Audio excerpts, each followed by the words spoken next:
সালামু আলাইকুম। তেল দিয়ে দিলাম, পেঁয়াজ দিলাম, মরিচ আপনার পরিমাণ মতো দিবেন। একটু নেড়ে নিচ্ছি। আর আরেকটা জিনিস যেটা আপনাদের কাছে দেখাবো সেটা হলো ডিফারেন্ট কিছু, সেটা হলো টমেটো আর টমেটো দিয়ে ডিমের ঘুটা, টমেটো দিয়ে ডিমের ঘুটা। টমেটো, পরিমাণ মতো লবণ দিবেন। এটাতে হলুদের গুঁড়ি লাগে না আর কি, আমি দিই না। আপনারা যদি খান তাহলে আপনারা দিবেন, কোনো সমস্যা নেই। দর্শক, এটা সিদ্ধ হয়ে গেছে, এখন ডিমটা দিয়ে দিব। এখন ডিম দেওয়ার পালা।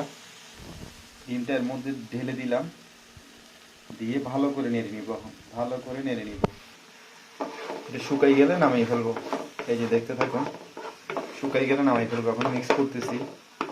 হয়ে গেল আমার টমেটো দিয়ে ডিম ঘুটা।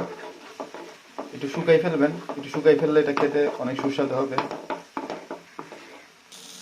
হয়ে গেছে ডিম দিয়ে টমেটো ঘুটা।